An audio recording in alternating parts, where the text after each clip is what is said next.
Welcome back into the Rounding Third Baseball Podcast, episode 194. Alex Bregman to Boston. Holy smokes. I'm Nick. We have Harrison. How are we doing tonight, Harrison? Stunned, Nick. I am stunned. When that news broke last night, I wasn't even sure what to make of it. Dude, I called you right away and I was like, what just happened? Absolutely crazy. Yeah, I see your name on my phone at like 10:30. I'm down here, editing some videos and stuff, and freaking phone starts ringing at 10:30. I'm like, this can't be good. Like, what happened? Is Nick all right? And it's and it's Alex Bregman news. I'm like, I was up for another like 2.5 hours, like, Yeah, right. Yeah. on Facebook reading about it, chasing the news through X. I mean, wild. I Yeah. mean, not necessarily a shock that he's in Boston, but I think it's a shock how he got there, the terms. We'll get into it, but definitely not what I expected to hear last night. Absolutely. All right. So before we get into it, make sure you follow and like us on Facebook. You can follow on Instagram, Rumble, TikTok, all of the platforms. You can subscribe on YouTube. You can also listen on Spotify and Apple Podcasts or wherever you get your podcasts. Just a reminder about our affiliate programs, Dick's Sporting Goods, MLB Shop, and Lids. You can find these links on our social media pages. You just click the link, do your shopping for these companies through our link. We get a nice little kickback with no additional cost to you, and it just supports us. So thank you in advance. Also, as we just released this week, we have Rounding Third merch. It's here. So you can go on Rounding Third Baseball. Just search it on Etsy, and you can shop for your favorite products. And if there's something that you don't see in the store and you would like, we can create it and put it up for you to purchase. So just another way to support us without asking directly for money. Yeah, awesome stuff. And you'd look great in a hoodie. Don't lie. Get yourself a hoodie. Yes. All right. Let's dive right into it. Alex Bregman to the Boston Red Sox. 3 years, $120 million with opt-outs after year 1 and year 2. So we have talked in the past, this was the much needed right-handed bat for the Sox. But how does this lineup look? Is he going to second base? No questions asked. Is he going to third? Is Devers coming off? Like where did the Red Sox go with Alex Bregman? And he's a Gold Glove third baseman. So what do the Red Sox do? I mean, all indications are right now that he's going to go to second base. Alex Cora had even mentioned maybe a month ago that he had always thought Bregman would make a great second baseman. I mean, and Bregman's played some second base, coming up to the minors. I think he played a little bit in college too. I mean, he's familiar with the position, and he's athletic enough that he could pull it off. So I think right now you're going to go with Devers at third, Story at short, Bregman at second, Casas at first. That's going to leave David Hamilton or Grissom or whoever, of those two, whoever makes it, as your likely kind of infield utility guy. And then your outfield remains as it was. And then you've got Yoshida at DH. What's interesting, though, is that you're likely going to now put Bregman in probably the 2 or 3 hole of that lineup. You're going to move Story to like the 5 hole where he really is better suited. Yeah. And that lineup actually looks a lot different and a lot better, a lot more balanced. Yeah. And I mean, I don't think I'm fully putting the Arenado rumors to bed yet either. I think there's a strong possibility that they could package Yoshida and Casas. Now, I know a lot of Red Sox fans will be like, no, like, don't move on from Casas. We like him. But if that's what's going to take to get Arenado here, I think you might do that. And then what that does is it, puts Arenado at third, Bregman at second, and moves Devers to the big Poppy role. Now, yes, that clogs up a lot of your young kids if you do that. That's the only issue. However, Alex Bregman is most likely the Red Sox Adrian Beltre, a one and done, right? Yeah. Most likely he goes out, he has a good year, which all Red Sox Nation wants him to have a good year. If he goes up and puts up 28 and 85 or north of that, he's one and done. He's going to opt out. He's going to test the free agent market again. He's going to get that long-term deal that he sought this winter. Well, and necessarily could have gotten, well, which we'll do in a little bit, but wasn't as important as he said based on what we learned, but I think that's an interesting point there to distinguish. Alex Bregman didn't sign a 3-year, $120 million contract with the Red Sox. He signed 3 1-year, $40 million contracts with the Red Sox, and each one he gets to choose each year if he moves ahead with it or not. right. Because with those opt outs, he can have a great year next year and opt out, bad year next year and opt out, and or opt in. But really, this is a series of 1-year contracts, and at the end of each season, he gets to choose if he moves on to the next one or not. Yeah. So this could So very easily be a one and done. He could also be there for 3. They could also completely renegotiate this contract and tear it up and give him the long-term deal down the road if they want to. But I don't think Bregman fits into the long-term plans of the Red Sox. I think he's a 1 to 2 year filler until the kids are truly ready. And this prevents there being any sort of log jam preventing the young guys from coming up. He's just going to help bridge the gap and give them some more time. yeah. So how do you think his fit is in Boston is? I mean, his numbers at Fenway Park are pretty ridiculous when I looked at them. So Yeah, 375 career average with a bunch of home runs and doubles off the monster. I mean, his swing. I mean, he took huge advantage of the Crawford boxes in Houston. His swing is built for this ballpark. And I put out a video last night on the page basically saying that, like, Red Sox fans get used to seeing this guy bounce a lot of balls off the monster, hit a bunch of them over into the seats, because he's gonna live down the left field side and wear out the monster, because his swing was built for that. He's not an opposite field type guy. He will go oppo, but he is a pull hitter. I mean, he's like we saw the days of like a Kevin Millar, like he is going to pull the ball, and he's going to pull it a lot, and he's going to love the green monster. yeah. So I mean, absolutely crazy because of what he said he wanted. He wanted that 6 to 7 year deal, and teams were offering it. Like this is where it's like, all right, he actually wanted to come to the Red Sox here, because Astros offered 6 years, 156. Tigers offered 6 and 171.5. Cubs were a little bit on the lower end, 4 years, 120. And then he ends up taking the Red Sox deal at 3 years, 120 with the opt-outs. So, I mean, there was probably opt-outs on the other teams too. But the long-term deals are in there. Astros and Tigers, 6 years. Was he looking for 7+? I mean, no indication that he was. He continually pointed to 6 or 7 year deal. I mean, he's 30. I think he realized that 7 years is probably the max somebody would go with him. He doesn't have the benefit of signing earlier like a Machado, where you could get a 10-year deal and not take you to into your 40s. But I do think this changes his plan a little bit. I mean, he's now looking at being in Boston for anywhere from 1 to 3 years. That means that longer term deal is probably going to be a little bit shorter when he comes out, unless he goes and has a monster year. Maybe in that case, people have more belief in him. But it doesn't change the fact that he's, he'll be 31, then 32, then 33. Like, he is, the window will begin to shorten on the deals he can get. But he continually said 6 or 7 years. He had what looked like very good 6-year deals on the table and chose a shorter deal, which he had indicated just a couple weeks ago he absolutely would not do.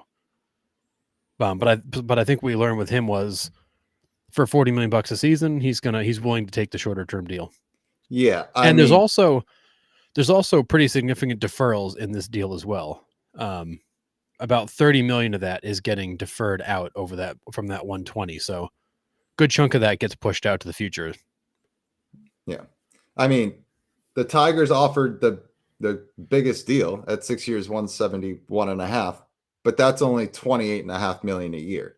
So, I mean, did the Red Sox have to overpay? Yeah. They had to overpay to get Bregman to Boston by $12 million a year.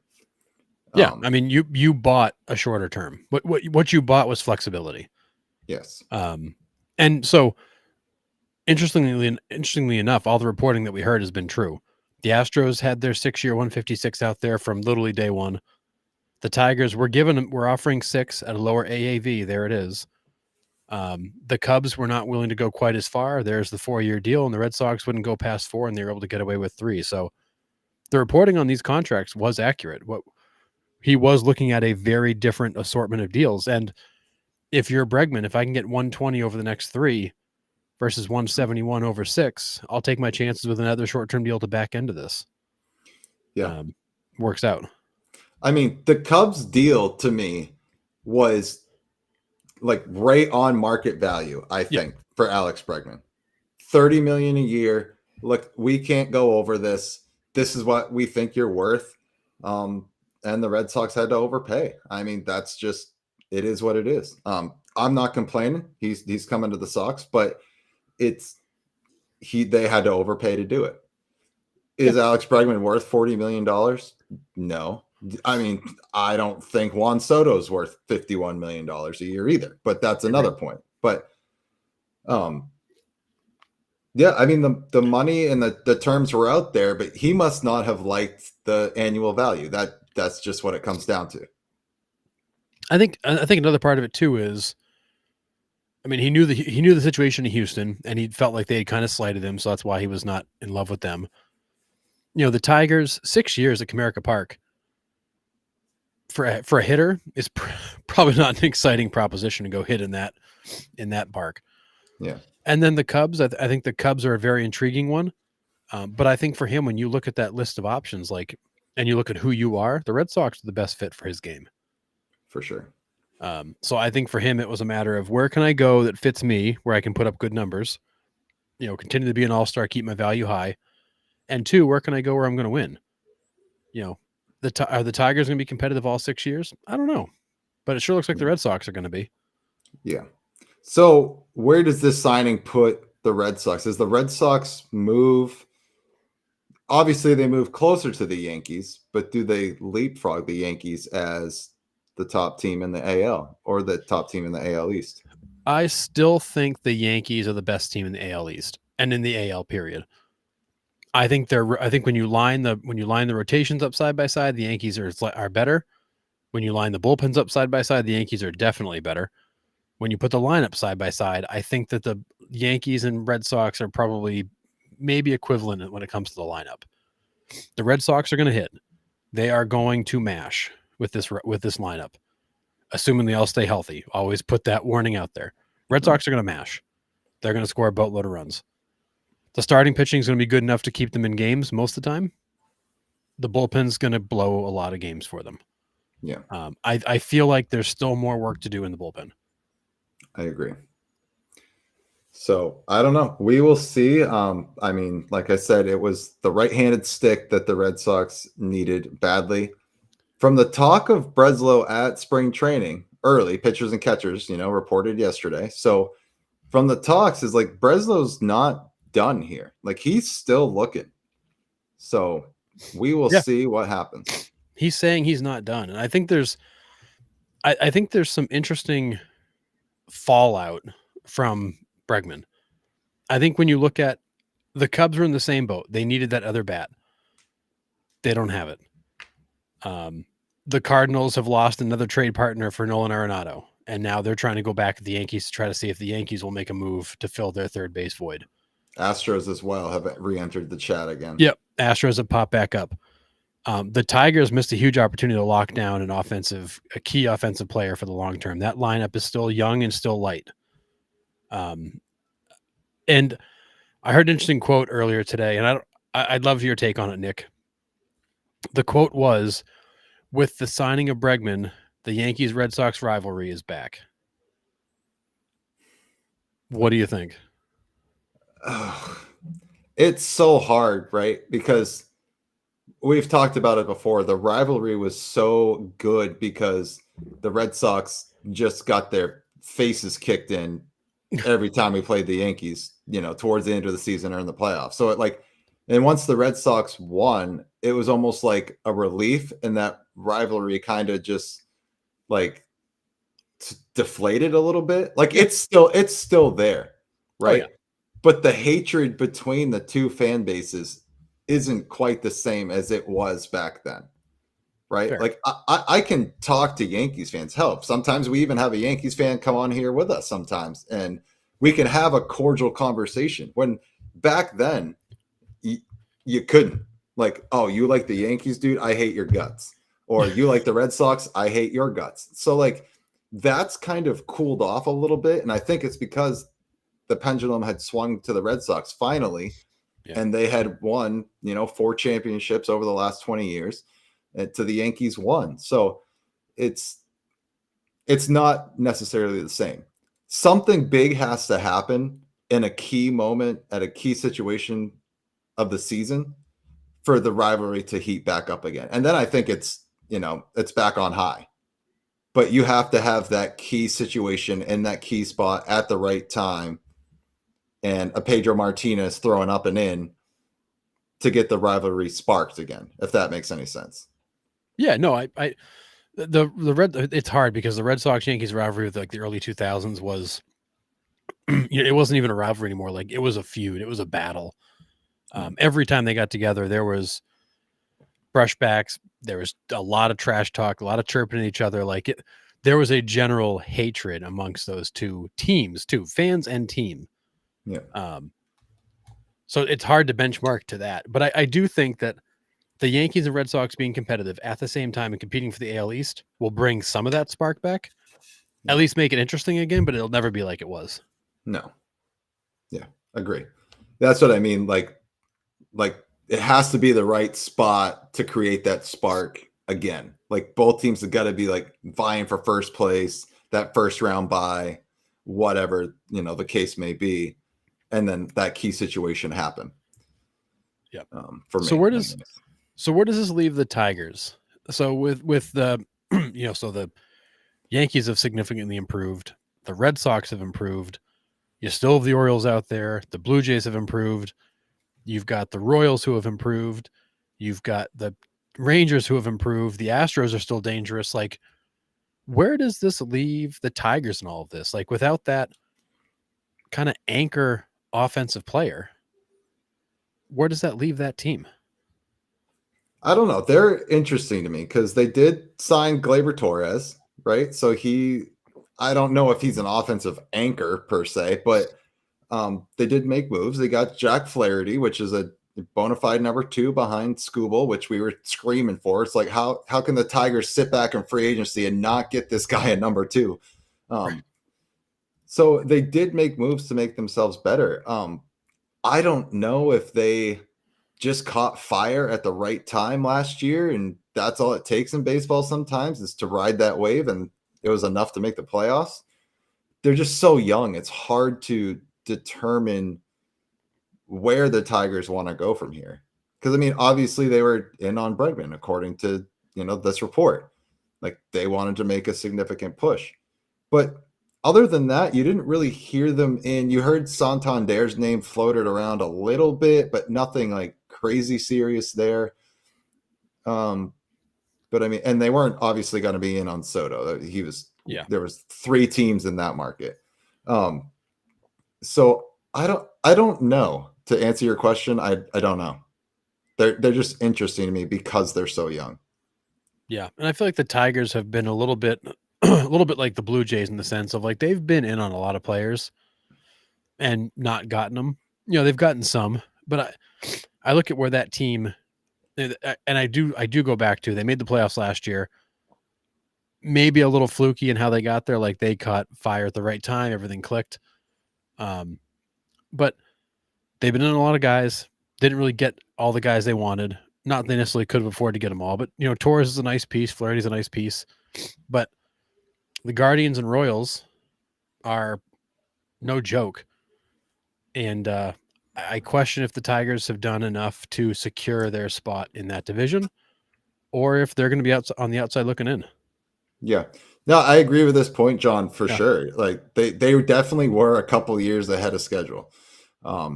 And playing their own division, like even though 3 teams from the AL Central made the playoffs last year, you have the White Sox in there, which are 3 automatic wins every time you go into Comiskey. So, not Comiskey, whatever it is now. I don't even Isn't it know. Rate Park now? Whatever.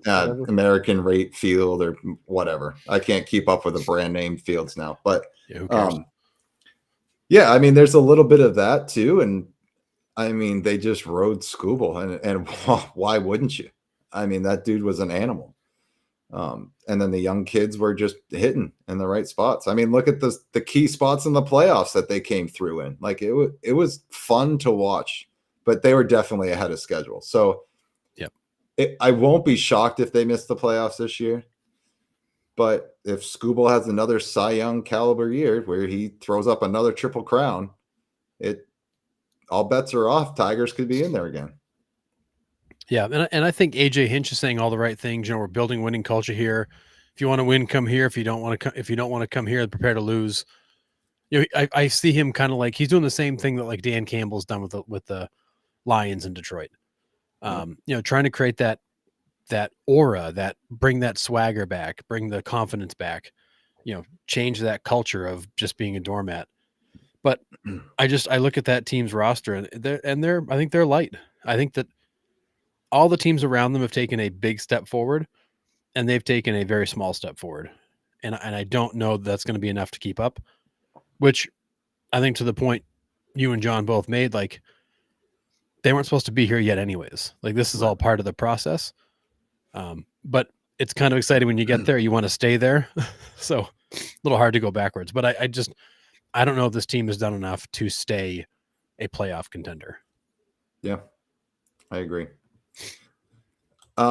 Dan, we have also talked about this ad nauseum this offseason for sure. Like the ownership to us, you know,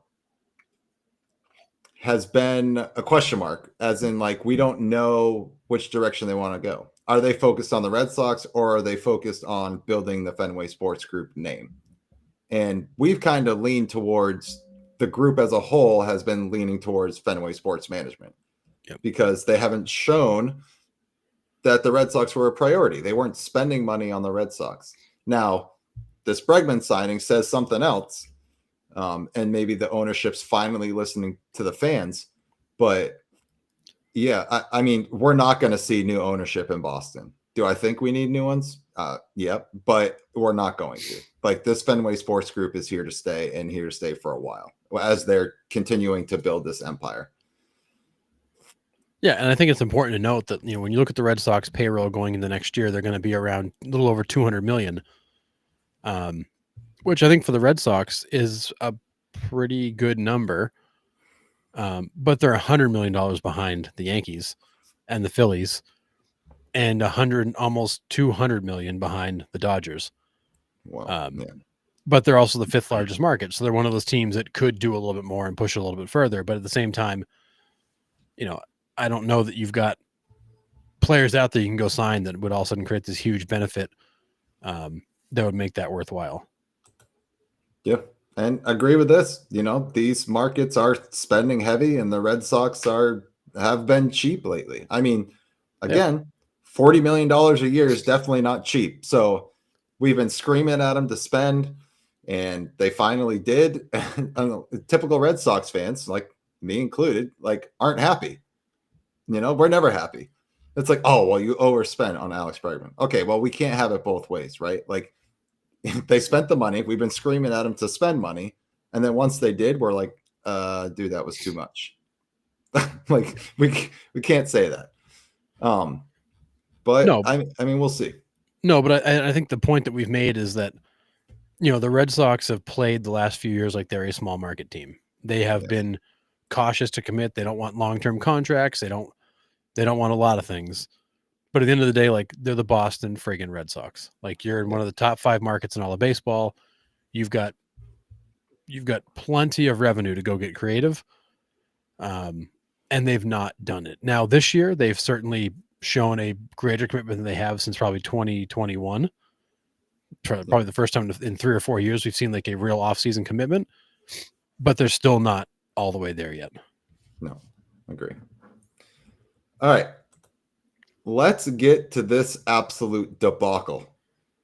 Anthony Rendon will undergo left hip surgery, and his next effort to avoid working while collecting a paycheck. This dude is looking for every excuse to stay off the field. Like, a hip just doesn't like show up like 2 days before you're supposed to report to spring training. He could have had this done before. It just seems like he's trying to find ways to not play baseball. And with baseball being all guaranteed contracts, he's still going to collect a paycheck while he's recovering from hip surgery. I don't even know what to say about this guy anymore. There was a stat, and I shared it on our page earlier today, where in the 5-year stretch where Ted Williams served in the military for 3 of the 5 years, he's played more games than Rendon has played in a 5-year stretch where Rendon was a full-time baseball player. This guy, and he's been very clear about it. It's a job. He's not that interested anymore. I mean, we've had him slapping fans. We've had him getting in beefs with it inside of his own clubhouse and dugout. We've seen this guy make all kinds of statements about the fact he doesn't care about baseball as a job, blah, blah, blah, to really alienate the fan base. The Angels have done nothing but deal with the headache this guy creates.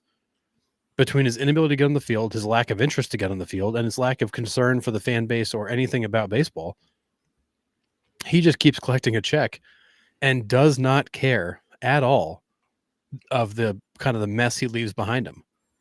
And if you're the Angels, at what point you just be like, dude, don't come back. Like, just stay home. We'll pay you, but just don't come back. Like, we don't want to see you anymore. And I mean, at least the Angels, at the end of 2026, his contract is over. So they're paying him $38 million this year, $38 million next year, and then he's gone. So like, at least the end is near, but like, this has to be the worst contract in baseball history. Like, it has to be at that point now. I don't even think it's close either. It's not close. This has to be by far the worst. I can't. He's single-digit games pretty much, it seems like he's played there since his signing after 2019. Absolute joke. Yeah, can't even trade him, right? Yeah, No. John, you're completely right. Can't trade him. He can't play, and he doesn't want to. And the whole world now knows he doesn't want to play. Yeah. And so the Angels came out and said when they signed Yohan Moncada that they're going to plan on starting Moncada and having Rendon fill in. Basically, he was going to be the backup. 2 days after that story came out, Rendon needs hip surgery. And as you just said, hip surgery doesn't just appear. He's been sitting on this injury, waiting for the right time to spring it on them so he can miss the season. He could have done this in September, October, and maybe come back in the second half of the year. But now he intentionally timed this to basically miss the season. Like, he just proves year after year that he doesn't actually want to play. Yeah. I don't know the details of, obviously the behind the scenes stuff, what's happening behind closed doors with ownership, with a GM, whatever. But can the team file a grievance against him? If they can prove that he's holding out and doing all of this stuff, like, can they file a grievance to the MLBPA and be like, hey, like, we want to void his contract because this is ridiculous? Yeah. So they can file a grievance, but they've got to be able to prove that he's doing something in some way to kind of take advantage of the system. So if they can prove that he's had this injury for 4 months and waited to disclose it and get surgery, if they can find that he's actively working to avoid games, then yeah, they can file a grievance with the MLBPA and the league. They can arbitrate it and get some money back. But I think for the Angels, it's at that point where we just want you to go away. Like, yeah. Like, let us just pay you out and don't come back. Yeah. It's that simple. What he should do is retire, but he won't do that because he wants to get paid. And I don't blame him. Like, it's a guaranteed contract. You signed it. Good for you, pal. Like, you earned it. Yeah. But you've done nothing. Yeah. 72 million. Yeah.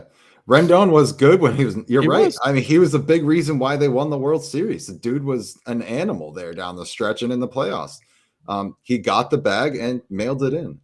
Absolutely. And I'm with you here. At this point, Yep. Angels just be like, here's your $72 million, dude. Just go away. Just don't even bother coming back. Like, ride off into the sunset and be done with you. Bye. Yeah, because I mean, the Angels have spent way too much time the last few years talking about Rendon when he's not even on the field. It's the press conferences, it's the injuries, it's the stupid stuff he says, slapping a fan. Like, he's just nothing more than a headache and a distraction. Like, there's nobody in baseball like I have less respect for besides Manny Machado than Anthony Rendon. He does not care about the game, does not care about the team, does not care about the fans. He just generally doesn't care. And he doesn't even hide it. No, not at all. He just doesn't want to do it anymore. Yep. And I like when he was a free agent, there were teams like fighting to sign this guy. And when the Angels got him, it was like a coup. Oh my goodness, him and Trout, it's gonna be amazing. And then nothing. And now all those teams are thankful they dodged that bullet. Yep. 7 years, $245 million, and he's played like what, a season's worth of games? If that, to be completely honest. Like, it's wild. I don't know what the exact numbers are, but they can't be good. Probably the most games were in 2020, COVID shortened season. I mean, probably. That's my guess. I mean, you look in Anaheim. Yeah, with the Angels in 5 years, he's played 257 games. He's gotten 1,095 plate appearances. Your $245 million has bought you 22 home runs, 125 RBIs. Yikes. I mean, worst contract ever, and it's not even up for debate anymore. No. Yeah. I'm with West Philly Black here. Just buy him out and be done with it. That's it. Be done. Yeah, John. I mean, not far off. I mean, and I think the other part, like Tim Anderson was the same thing. Like, he became a cancer. He became a guy you couldn't keep around. And I think Rendon is a guy you want to keep as far away from that ballpark, that clubhouse, that dugout as possible. Yeah. What's up, Dream Sport? Good to see you, bud. Yeah, I mean, it's just, I hate this, right? I mean, as me and you growing up, like, our dream, obviously, I mean, a lot of people's dreams to play in the MLB, to have that shot, to have one at bat in the major leagues, be your Drew Maggi, right? Get your one at bat, get your moment in the sun on the highest level. We all dream for that. We all dreamt of it growing up in the backyard playing wiffle ball. This guy's gotten that opportunity and just doesn't give a shit. Like, that. It doesn't want it.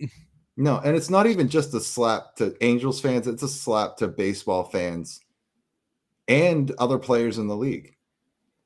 Like, I just don't understand it. I never will.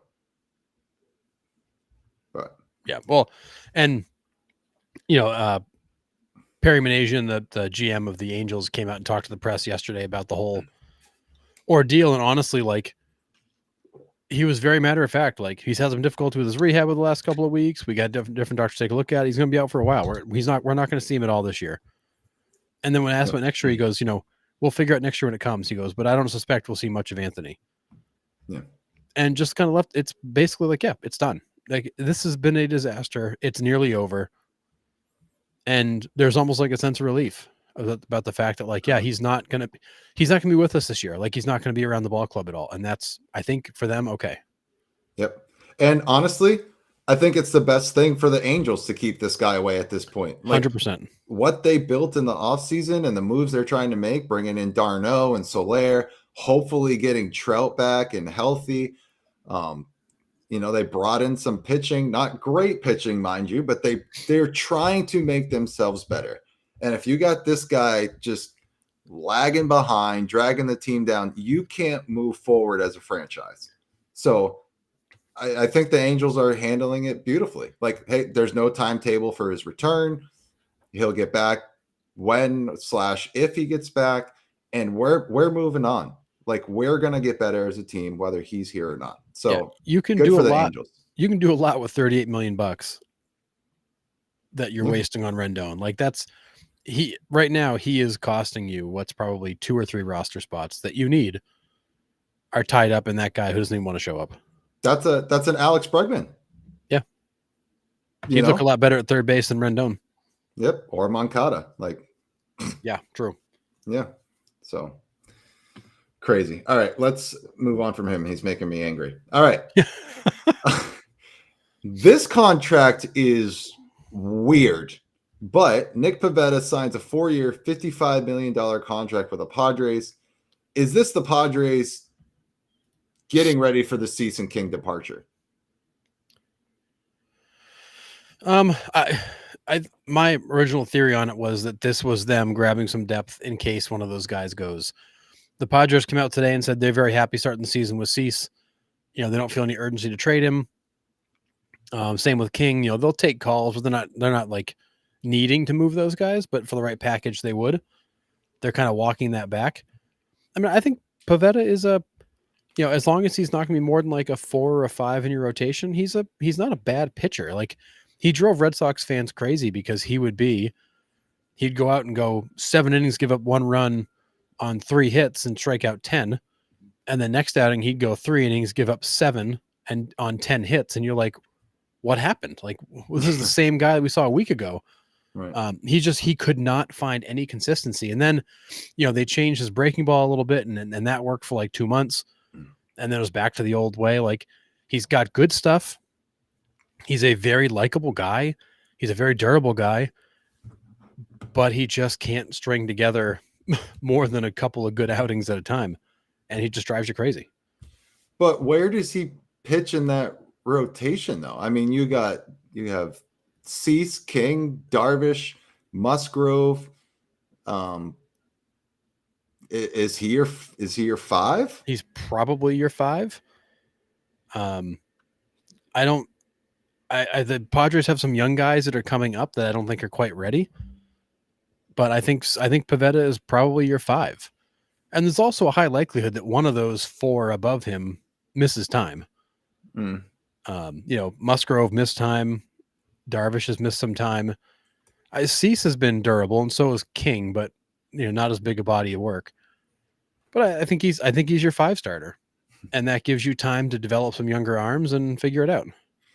Yeah, I mean, it's and his contract is structured like very strangely too, right? Isn't it like $1 million for the first year, and then you said it before we came on? Yeah, so in year 1 he gets a $3 million signing bonus and a $1 million salary, and then in year 2 he gets a $19 million salary, and then in year 3 it's a $14 million salary, and then in year 4 it's an $18 million salary.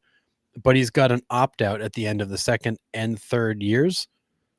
So they're kind of stacking the payroll later, I think probably in hopes that he'll stick around or to not have to pay so much if he does leave. But it's a weird structure because he gets not much in the first year, pretty nice payout in the second year, and then third and fourth are, I would say average. Yeah. Strange though. Yeah. But I mean, I think it's the Padres kind of building a little bit for the future, right? I mean, Cease and King could be gone after this year if they don't find a way to extend him or whatever, deal him out.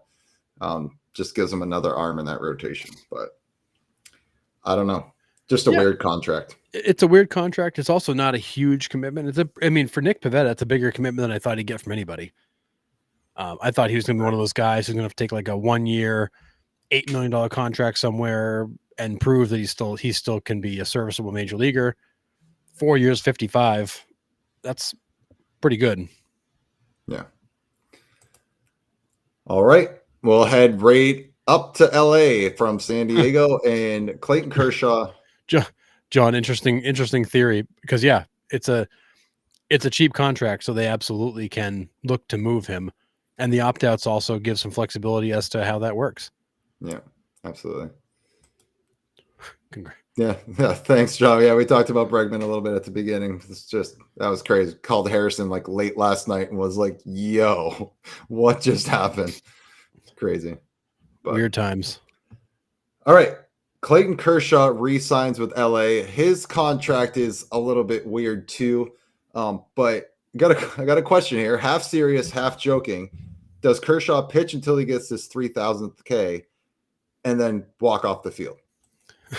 I mean, I could see a scenario where he gets that K and finishes the inning and he gets taken out and is gone. It's like, was it John Kruk who wanted that one last hit and like he got the hit and left the game and like left the ballpark and went home. Yeah. I think there are certain milestones and numbers that are really important to ball players. I could see Kershaw. I mean, he's not even going to pitch until like June anyways because he's rehabbing.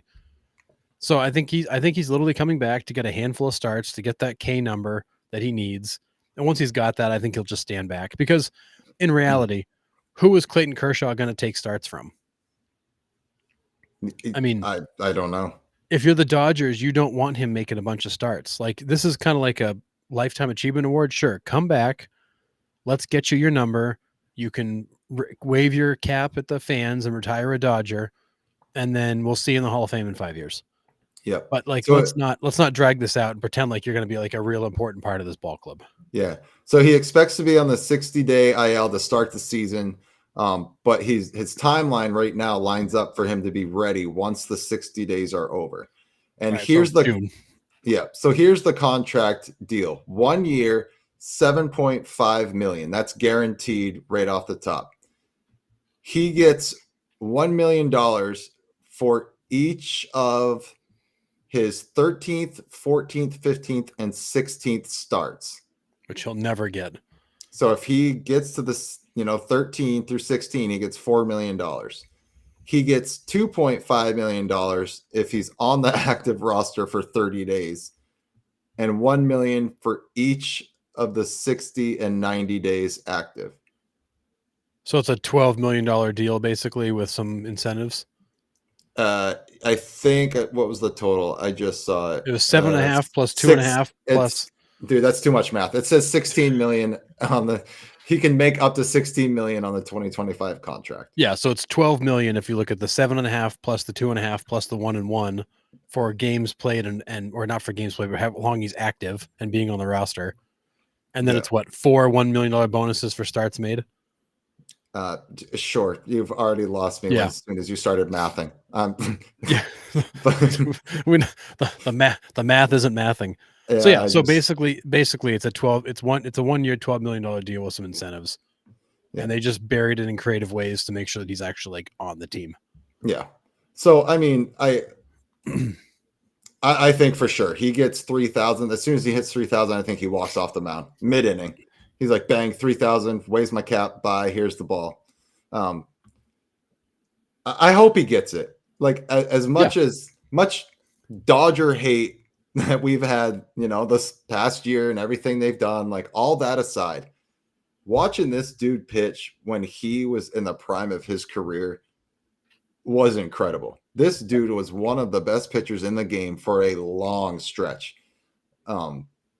Just absolutely dominant and steady and consistent year in, year out. Like it stinks that he's been hurt a lot the last few years because we've been robbed even a little bit of what his full potential could be. And I can't believe I'm saying that, but I hope he gets to this milestone. Yeah. And I feel like his health gets a little bit of a bum rap because like when you look at 2020, he made 10 starts, which is basically the whole season. 21, he made 22, 22, he made 22, 23, he made 24. And last year he made 7. Like, he has missed time, but he's not like a Jacob deGrom. He's missed like a month of the season each time. Month and a half. Like it's yes. We've been robbed of probably 20, 25 more starts out of his career the last few years, but that's a full season. Yeah, but he hasn't been like a Jacob deGrom. No one's a Jacob deGrom, dude. I mean that's fair, but like you've definitely seen like a change in. Like even when he's been pitching, like he made 22 starts in 2021, he threw 121 innings. Yeah. Like you've even seen like the workload get dialed way back, even since like 2020. Because although he was on the field, he was nursing back issues and like he just had a whole bunch of things that have slowed him down, which is too bad. Because to John's point, in the chat, like, yeah, I think a lot of people think Clayton Kershaw is closer to 300 wins than he is, but he's in the same boat as Pedro. Low 200s, crazy dominant for a stretch. But then the fade was fast. Yeah. I don't think we're ever going to see another 300 win pitcher. No, ever. But a guy like Kershaw, if he had maintained that level, absolutely would have been one of them. Yeah. Yeah, he would have been the last one. But yeah. Yeah, I mean, I hope he gets there, but I'm not sure. If he Yeah, pitches on a full moon, he gets 500K. I heard as well. yeah, But that's deferred, John. yeah, 1,000%, It's man. and yeah, a great example when the Mariners let Ichiro come back. Like I Yeah, love when these teams do that. You know, they bring the players back. It's like, hey, you want to hit a milestone? Sure, come on back, or make this appearance, or hell, sign for one day and retire here. Like I just love when teams do that with players to yeah, give them the recognition that they deserve. Let them close out the way that they want to. yeah, absolutely. All right, Kenley Jansen signs 1-year deal with the Angels. Again, not a flashy move by the Angels, but does make them a little better? Question mark? I mean, I hate to say it, but I might like the Angels bullpen better than the Red Sox bullpen right now. Yeah, So, I mean, I think Kenley Jansen has proved with Boston the last couple of years that he's still good. He's not great. He's not elite. The fastball's tailed off, but I think more importantly with Jansen, like it was the attitude with him. Like his as great as it seemed like it started, it ended really terrible with him. yeah, And I think the whole season last year was weird. And I think it was because he was mad because he was in a lot of trade rumors, blah blah blah, and that probably stung a little bit. But the way it ended in Boston was weird. But I do think that he's an upgrade of what they have. He's still right. a serviceable closer. Is he Kenley Jansen of 5 years ago? No. Yeah, But is he going to save more than he blows? Yeah, he will. yeah, agree. And he gives you some stability at the back end. Yeah. Huh. John, are you a big believer in 300 wins being an important pitching statistic? Now, 300 win is an automatic bid to the Hall of Fame, I think. But it's one of those automatic numbers. But we're just never going to see that again. I mean, who was the last 300 game winner? Was it Maddox? I think. Yes. Anyone before that? I mean, nobody since after that. that recent.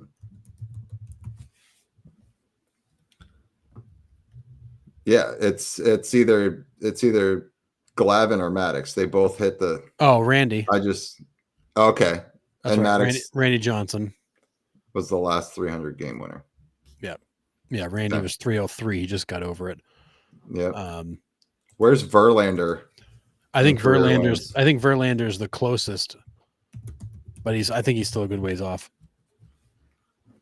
Verlander is 262. Yeah, he's not gonna get 38 wins this year. Sorry about it, buddy. Yeah. So I think to answer the question, John, I think I'm a big believer that 300 is like an automatic. Don't even ask any questions. Put him in the Hall of Fame. But I don't think it's as important as it used to be because in reality, these guys are only making 33 starts at most. They're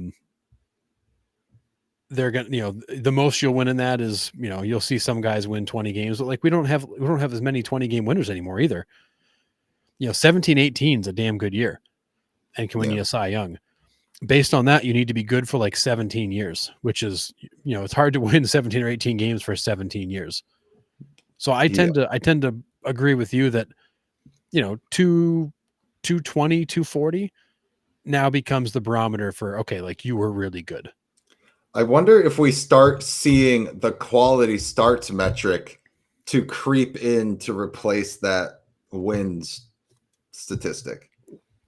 Because you look at like Framber Valdez kind of, what was it, 27 quality start streak or whatever he had. Like, is that more important than a win?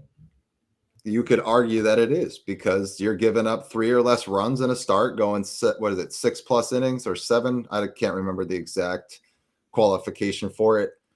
But that could possibly be, the barometer that exchanges with wins. I don't know. Maybe. Or maybe it's just another point of comparison to help identify a guy that like really just didn't have any luck. Because like you look at last season, you only had 6 guys in the league with more than 15 wins. Chris Sale and Tariq Skubal were your AL and NL Cy Young Award winners with 18 wins. Jose Barrios had 16. Seth Lugo had 16. Rodon had 16. And Zach Wheeler had 16. Like, that's it. Yeah. You didn't have any 20-game winners, didn't have a 19-game winner, and only had 6 guys win more than 15 games. Yeah. And your 15-game winners are guys like Corbin Burns, Shota Imanaga, Framber Valdez. Like, I just think the days of guys that consistently win 20 games it's gone.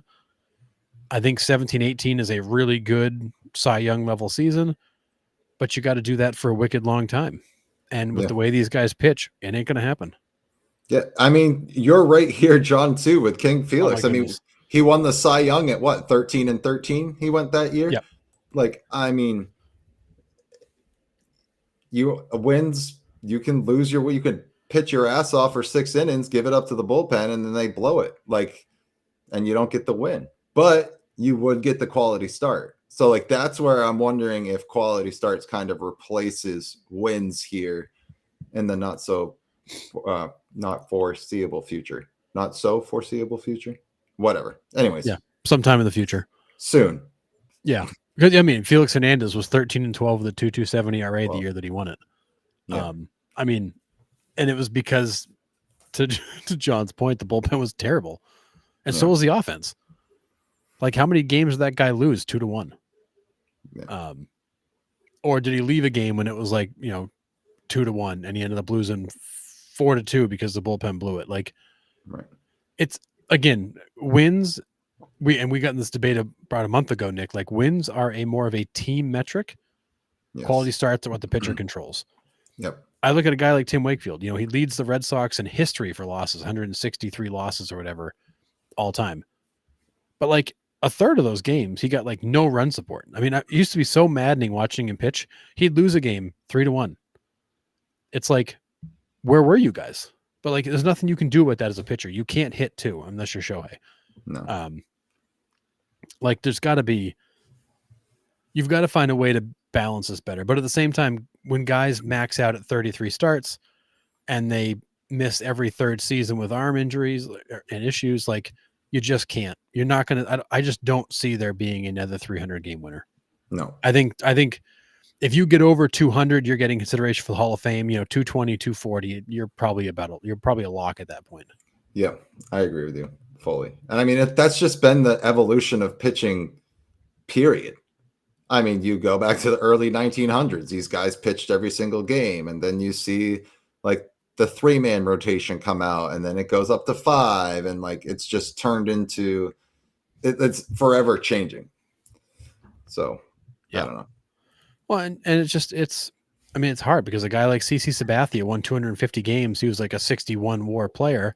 Kershaw's got 212 wins. He's an 80 WAR player. Because although he's got less wins, like, he was so unbelievably dominant in the time that he's got a 2.5 career ERA compared to CC's 3.74. Right. Kershaw is a way better pitcher than CC ever was. CC played on really good teams, and that helps. Yeah, for sure.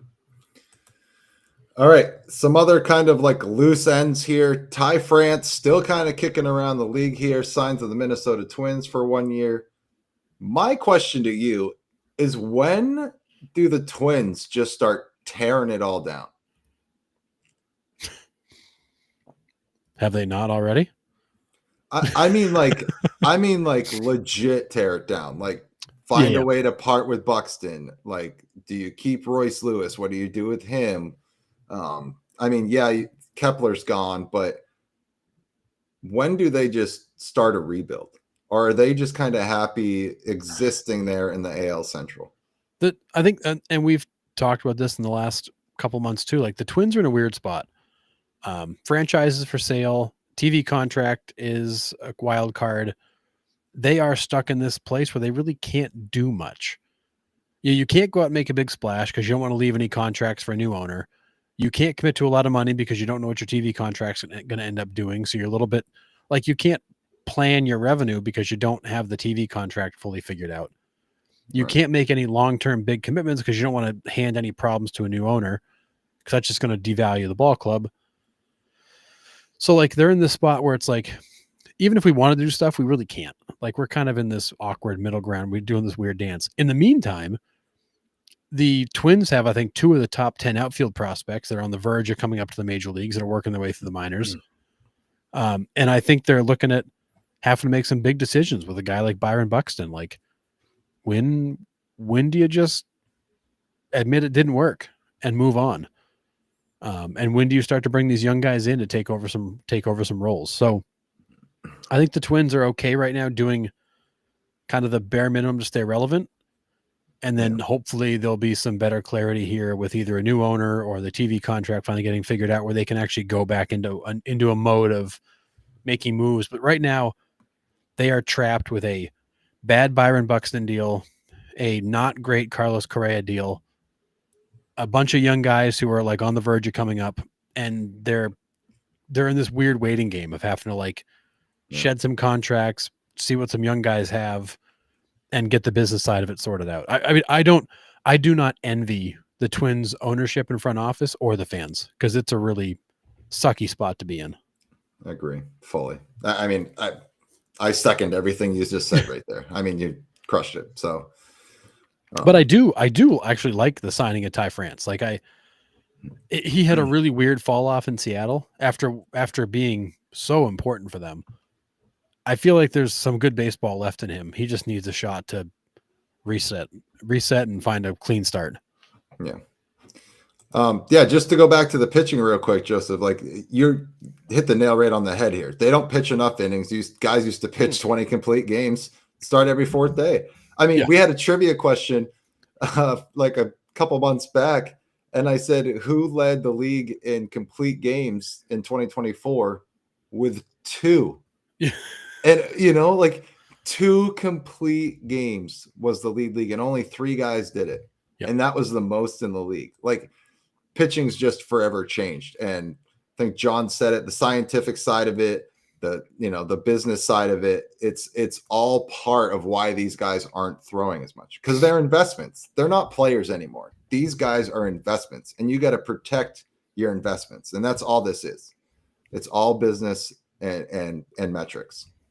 But well, it is. And I think when you look at it at the heart of it, like the way they pitch changes, like the approach to pitching is different. Now it is, it's not about like going deep and trying to finish the game. Now it's like, I'm going to give you the highest effort 5 innings I got, and then hand it over the bullpen, because that's what I do. And there was a day where it was like, there was no like hand to the bullpen. It was like, you go until the wheels fall off, pal. And it just doesn't work that way. And there's also a level of pride. Like, I think back to the days of like Randy Johnson and Greg Maddux, guys we were just talking about. Like, you didn't go get the ball from them because they weren't going to give it to you. No. I mean, I can remember times that Randy Johnson would just stare Lou Piniella down. Lou Piniella would walk out the dugout, and Randy would stare at him and say, "Go back." Yeah. And then he'd turn to go back to the dugout, and then Randy Johnson would blow the next guy away and finish the inning. Like, there's not that same level of like bulldog mentality, pride as there used to be. Like, these guys are happy to come out of the game after 5. Dude, I'm not going to lie. I wouldn't have the nuts to go get Randy Johnson off the mound. No shot. The dude is 6'10", looks like he just got in a bar fight. There's no way, dude. I would never have. I'd just be like, Randy, like, we good? Okay. All right. We're good. Like, no. Well, no it's way. Like, it's same with Pedro. Like, you go to, I mean, look at, I mean, they got in trouble because of in the ALCS in 03 because of it, but you're not taking this ball from me. No. And Pedro's arguably the best pitcher in the game at that point. Like, why would you take the ball from him? Yeah. Like, I know he was 120 pitches into the outing or whatever, but his 121st pitch is still better than 98% of the league at that point. So those elite guys, you could come out to get the ball, but you weren't going to leave with it. Like, they weren't giving it to you. Clemens wasn't going to give it to you. Randy Johnson wasn't going to give it to you. Maddox wasn't going to give it to you. Pedro wasn't going to give it to you, like, unless they were really done. And if they were really done, they would admit it. But if they still had anything left, they were going to keep going. Yeah. John's seen it live. He's Dan Wilson to play buffer. Yeah, that's funny. I mean, I love the old clips. Like, you can just see Randy staring at him. And Lou Piniella's like, nope, I'm good. I'll back up. And you go back in the dugout. Like, there's other times where Lou Piniella would come out and Randy's like, yeah, I'm done. Come take the ball from me. Like, I got nothing left for you. Yeah. Crazy. But those guys, I mean, if they had anything left, they weren't leaving. Yeah, different breed for sure. Totally different. And that's just the game has changed. These guys, nobody seems to appreciate that side of the game anymore. But again, I hate to keep circling it back to the money, but pitchers are thinking about that in the back of their heads too. They're like, if I stay out here for 2 more innings at max effort, like I'm risking injury, which then therefore hurts my contract status for next year, possibly. So I think there's a lot more of that going through players' heads now than it ever had before. Like, even 10, 15 years ago. Like, yeah, guys got paid a lot of money back then, but I think it's even more prevalent now that money is in these players' heads. Would you agree with that? Oh, for sure. I mean, these guys, again, like I think you said it before, like these guys they're not pitchers anymore. They're investments. Yeah. Like there's only so many throws in that arm. You want to budget them accordingly, get the most that you can out of them. But for the hell of it, let's compare Chris Sale's Cy Young year last year to one of Randy's. Chris Sale last year, 18-3, 2.38 ERA, 177 innings pitched, 225 Ks. I mean, that's a very respectable season, 6.2 WAR season. Here's Randy in 2002 at the age of 38. Is this better than 2001? Yes. Okay. 2002, he's 38 years old. 24-5, 2.32 ERA. He made 35 starts, 8 complete games, 260 innings pitched, 334 Ks. He pitched almost 90 more innings and made 6 more starts than Chris Sale. It's not the same game. No. And Randy Johnson was 38 when he did it. I mean, Chris Sale was 35, but still 38-year-old Randy Johnson, who'd already had a whole bunch of miles on that arm, comes out and does that. And then threw a perfect game when he was 40. Right. I mean, crazy. It's just not the same. No. It's not even close to the same. Yeah. And don't even look at Nolan Ryan's stats. It'll drive you crazy. Yeah. All right, let's continue here. Not a huge story here, but Cal Quantrill to the Marlins, 1-year deal. Now, I believe, could be wrong, every team has now finally signed a free agent this offseason. I think the Marlins were the last team to not sign a single player. Cardinals were one too, right? Oh, were they? Maybe not. But I knew the Marlins were one of the other teams that had you might be right. Maybe they're the last one. But now if somebody has every team has now signed a free agent, which good for the Marlins, I guess. But there must not have been any market for Quantrill at all for him to settle on the Marlins. And maybe that's why it's just a 1-year deal.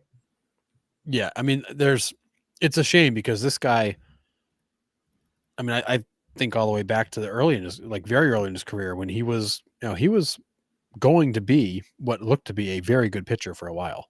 Mm-hmm. And then he was really good in Cleveland and then really fell off hard at the end there. And then it's just kind of like floated around. Yeah. But yeah. So, I mean, no pressure there for sure. No, absolutely not. Just go pitch. Yep. Yeah, John, have to give the illusion of trying. Yeah. Is that what the Mariners are doing? They're not even given the illusion. That's fair. They're not even trying. I'm pretty sure if you call the front office right now, it just goes to like a receptionist. Yeah. Or like an automated receptionist, like not even like a human being because there's nobody actually working in there. Yeah. Press 1 for the clubhouse. Press 2 for the front office. Press 3. Anyways, Michael Taylor signing with the White Sox. How long do we see the White Sox making these types of signings before it starts to turn around for them? I mean, they've got a few more years like this. They've got to get those young guys up to the system. They need to pick up guys like Michael A. Taylor to fill holes and bring in some experience around all those young kids. I mean, you're still a few more years of this where they're just going to have to patchwork it around the around the kids. Yeah. Welcome, William. Yeah, we were talking about the Tigers a little bit earlier, wondering, how they're going to fare this year or not. But I'd like to hear your take on how you feel your Tigers are going to be this year. Yeah, John, that's what we said a few weeks ago. They're at Starbucks, or maybe they're over at the fish market, just like checking things out. But they're clearly not working. No, the Mariners front office is MIA for sure. And then the White Sox signed Joey Gallo to a minor league contract. So again, nothing better than some AAA Ks. Man, oh man! But I mean, good for Joey Gallo, still somehow finding his way on a professional baseball team. Well, the dude can still hit a ball a mile. Oh, it's just the dude's power is unmatched. It's just in between 35 strikeouts every time he goes deep. Well, and let's not forget, like, he's a 2-time Gold Glove winner, Nick. Okay, moving on. This guy in his career has got 1,292 Ks in 3,403 plate appearances. That is wild. Yeah, he's like, what's amazing is he's only played 939 career games in 10 years. That's shocking that he's played so few. And he has almost double strikeouts. That's insane. 1,292 Ks in 3,403 plate appearances. That's, those are big numbers. So they're not easy to do the math on, but I don't think that's a very good ratio. Nope. That's what 40% of his at bats are end in a K. It have to be. That ain't good. No. All right. And the last thing I have are the Cincinnati Reds are going to be wearing number 14 patches on their jerseys to honor the late, great Pete Rose. Good for the Cincinnati Reds. Yep. I am happy about this. Like, say what you want about Pete Rose and the type of man he was or whatever. Like, you can still celebrate the man for what he was on the baseball field. And I think every baseball fan can agree with that aspect of Pete Rose about the type of player he was on the field. I don't think people have an argument about that. It's all the extra stuff off the field that, our generation necessarily doesn't really care that much, and we want to see him in the hall. And then you have the other half that are like, no, he doesn't belong at all. He's a horrible human being. We shouldn't celebrate him at all. But I like that the Reds are doing this for sure. I mean, it's I made the comment before we went on, like, I'm surprised MLB didn't make a little bit of a stink about it because of Pete. But I think in reality, like, even the main office has to realize that, like, it's Pete Rose. You can't pretend like he didn't pass away. You can't pretend like he wasn't important to the game. Right. Although he's permanently banned, like, you can't just erase the guy. He was so important to baseball for that whole era, to that team, to that organization, and to so many others. Like, not honoring him would just be wrong. Yeah, 1,000%. But they should be required to get those uniforms dirty every game too. Like you'd like it. Yep, absolutely. So, yeah, pretty cool. I mean, I like how teams have been doing that lately, like honoring, a great team member that they have lost. The Red Sox did it last year with Wakefield. Yep. And the 49 patch. Like, I do love that aspect. So it's pretty great. But all right. Do you have anything else for tonight, Harrison? I got a few things for you, Nick. So the Padres just announced a few hours ago they signed another pitcher. This is Kyle Hart. He won the Korean version of the Cy Young Award while pitching in the KBO last season. 1-year deal, club option for 2026. He immediately reported to Padres camp after signing and is battling, it sounds like, with Nick Pivetta for the 5 spot. Now, somebody in the chat on Instagram had mentioned the fact that they believe Musgrove is not back yet. That he still has, he's still out for a little bit longer. So there looks like there's two holes to fill. So it looks like they might be looking for him to fill one of those. But we last saw Kyle Hart in MLB in 2020 with the Red Sox. I forgot Musgrove had Tommy John. Yeah, so Yep. he'll miss. They say most of the 2025 season. So Yeah, I've it sounds like completely he's forgot like a about that. Sandoval, like maybe the second half, but Yeah, yeah. So you've got to fill two holes. And we last saw Kyle Hart with the Red Sox in 2020. He made 3 starts, and he went over to KBO, pitched fantastic last year. And the Padres are hoping that he can continue to pitch fantastic. yep, yeah. I completely forgot about that Musgrove injury. Yeah, I actually thought it was earlier, and he was back sooner. Yeah, But either way, nice. so there's that. Our boy Marcus Stroman. So, I mean, probably a surprise to nobody. Marcus Stroman immediately came in. He came into spring training with the Yankees, got his physical, and has not been seen since. Now, according to the CBA, all players have until February 22nd to report. That's the mandatory day before they get fined. So the Yankees were expecting that Stroman would do exactly this. He will not report to camp fully until the 22nd when he has to. So he took his physical, disappeared, and will come back likely on the 22nd. He's not happy. He wants to be traded. Obviously, they want to trade him because it's not working out. So he's kind of sitting on the sidelines hoping that they'll iron that all out. But when Aaron Boone was asked about it, he said, I talk to him every day. Everything's fine. He's within his rights. We're focusing on the guys who are here, and that's all we can do. But in the meantime, Stroman continues to be kind of swirling out there, and the Yankees are apparently aggressively trying to trade him now because they just want to get rid of him. Yeah. This is an interesting point. If I was an owner, I'd sign Bauer to a 1-year, $3 to $5 million probate deal. I think probate deal is appropriate there, but anyways, he comes back with prove it spell check issue.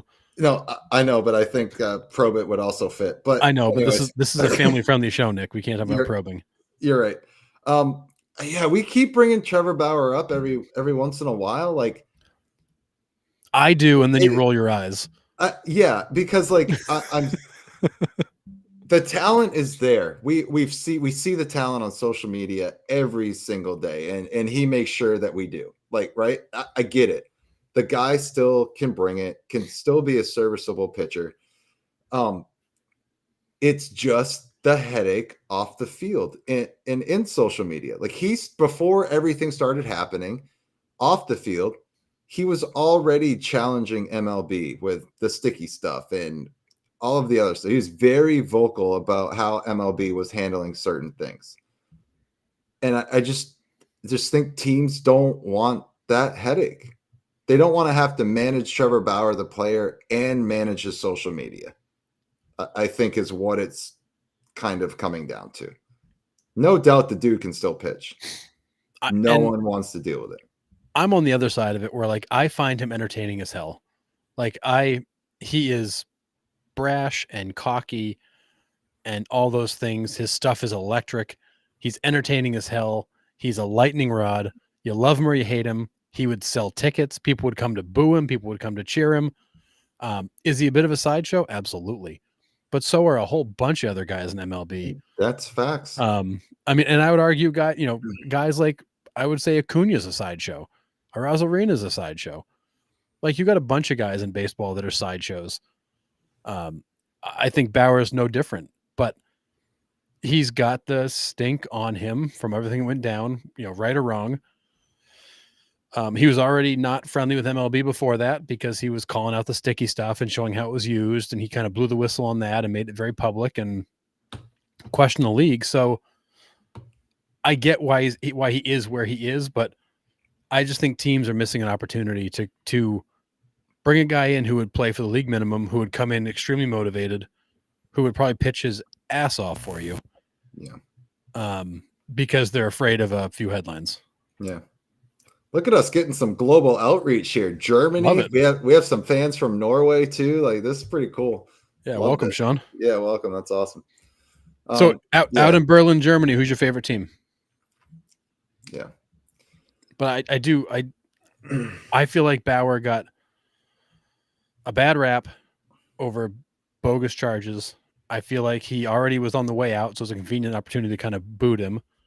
MLB got their hand slapped hard by the courts for what they did. And I think the guy has learned his lesson. I think you're not going to change who he is. No. Like he is what the problem is when he was in MLB's good graces, nobody minded the sword and the goofy crap he did. Right. The minute he became like an undesirable guy, people started to hate it. And it's funny. It's one of those things like, I look at a guy like Brad Marshall in the NHL. Like he's the kind of guy you love on your team, you hate anywhere else. Yep. Because he does all this obnoxious crap. Like he drives you crazy. That's Bauer. Yeah. And he is that kind of polarizing figure. Yeah, it was Jazz Chisholm when he came up, started during the Euro step and all of that stuff too. So yeah, I don't know. I am surprised though that a team hasn't taken a flyer on him at this point, to be honest. I thought for sure we would have seen him in the league last year. I thought somebody would have been like, yeah, let's give it a shot. Yeah. Yeah. And we talked about this last time too, John. I think in the right situation, you put him in a veteran clubhouse, good team, veteran clubhouse. We talked about the Dodgers as an example. Like they just won't put up with his crap. Right. Like they will self-police that. You put him in a clubhouse like the friggin' Guardians right now, or one of those young teams like the Reds, he'd ruin them. Yeah. But in the right situation, he absolutely would probably just get in line because he just wants to pitch. Yeah. And maybe we will see him this year. Who knows? I mean, we get another 30, 40 pitchers down with Tommy John like we did last year. Then the numbers keep going up. Maybe we will see Trevor Bauer. I don't know. We'll see. Baseball can only ignore him for so long before they're going to have to deal with it. Agree. So, but I find him entertaining as hell. His social media cracks me up. All the stuff he does with the JUCO guy, Eric. Yeah. Like, the crazy games. I got to strike him out this way and that way. Like his stuff is still so good. Now good. He is 34 years old though. Yes. Yeah. He's looking for, he's only got a few more years left in him realistically. And he's just trying to capture those. Yeah. Yeah. John, I hate this, but you're not wrong. You're not. I hate it, but yeah. Well, I mean, we already have Anthony Rendon down, so clearly injuries happen. Yeah. Anyways. All right. Anything else tonight? Sorry, I couldn't help myself. God. We talked about the fact that the Padres are thinking about keeping Cease. Yep. I guess one last thing. I guess two last things real quick. Vladdy, the Blue Jays came out again today and said they're committed to putting something together with Vladimir Guerrero, realizing that the time is running out, but they want to make sure that their commitment isn't uncertain. They really want to put together a deal with him. They're just struggling to get to the finish line. So that's still happening. And then the Arenado situation. So the Cardinals are preparing to start the season with Nolan Arenado, but they are making one final push to try to move him. The Red Sox apparently are still talking to them. That's not like totally dead. It's still a money issue though. The Yankees are back in on him, and they are it's one last push. If they can't move him, they're just going to keep him. But they are definitely trying to move him. Yeah. I mean, it makes sense. I mean, it would make sense for the Yankees to pivot, the Astros to pivot, to get a third baseman in there for those two teams. Maybe even the Cubs come in out of left field and try to make something happen. And I was just going to say that I think that, if you're the Cubs or the Astros, like even a declining Arenado is better than most everybody out there and would make sense. Mm-hmm. I mean, his numbers are still serviceable. So yeah, they're still really good. Yeah. And he still has a great glove. I mean, it's just, there's no doubt about it. Yeah. Yeah. They'll play. His numbers will play for sure. Yep. And honestly, like you put him in a ballpark like Houston with that short left field Crawford boxes, like who knows what kind of numbers he'll put up. Yeah. I agree. All right. Anything else tonight, Harrison? that's it. We're getting closer and closer to baseball every day. It has been so nice to see pictures come rolling in from spring training. I am excited. I am so pumped and ready for the season to get started here. But we will be back on Sunday. Not sure how much news we'll have, but we'll have a ton of trivia. We'll just talk some ball. And we'll see you then. So thanks for joining us in the chat. As always, all the Johns that join us. We got somebody from Germany tonight. It was really exciting. And Joe, thanks for stopping by. So thank you to everybody. We'll see you on Sunday at 9 p.m. Eastern Standard Time. So 6 o'clock for all you West Coasters out there.